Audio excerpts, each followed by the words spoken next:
certains hommes vouent limite un culte à leur mère sans jamais réellement s'intéresser à la qualité de vie qu'elles ont pu avoir jusque-là. Et quand je parle de vouer un culte aux mamans, je parle vraiment de cette imagerie complètement fantasmée et irréaliste que c'est d'être une mère au sein de la société patriarcale. Parce qu'il y a énormément d'hommes qui limite louent leur mère à raison, parce qu'on faut pas oublier non plus que les mamans ont un rôle qui est prédominant au sein des schémas familiaux. Elles sont même souvent les seuls auteurs actifs qui prennent soin des logements, qui prennent soin des enfants, qui s'occupent de tout ce qui est attrait à la vie familiale, sans que ces mêmes hommes qui vouent un culte à leur mère ne se posent de questions et ne remettent en question le statut de leur maman. Pourquoi est-ce qu'elles ont tant souffert et pourquoi est-ce qu'aujourd'hui elles mènent la vie qu'elles mènent? Parce que si ces mêmes hommes se penchaient un minimum sur la vie que ces femmes ont vécue et qu'est-ce qui les a menées à en être là où elles en sont aujourd'hui, je pense que les hommes eux-mêmes finiraient par se détester.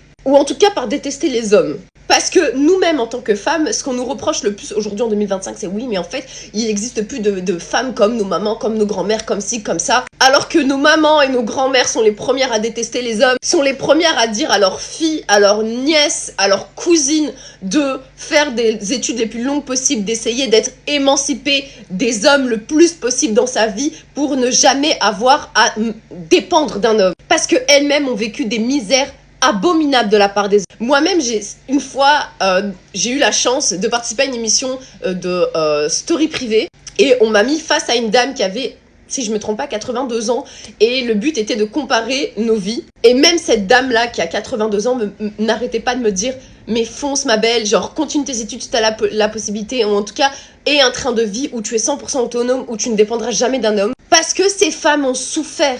Elles ont souffert de la main de vos pères très souvent. Ces femmes ont vécu des vies abominables, parfois entre limite esclaves de la maison et punching ball de leur mari. Parfois tombées des nues parce que elles-mêmes, quand elles étaient jeunes, on leur a vendu une imagerie de la femme mariée qui était tout sauf vraie. Parce que elles-mêmes se sont rendues compte au cours de leur vie qu'elles étaient cloisonnées dans des rôles hyper genrés et dans lesquels elles n'avaient absolument aucune possibilité de manœuvre parce qu'elles n'avaient aucune indépendance, que ce soit financièrement, socialement, familialement. Si les hommes qui vouent des cultes à leur mère s'intéressaient réellement à la vie de leur mère, ils détesteraient les hommes eux-mêmes.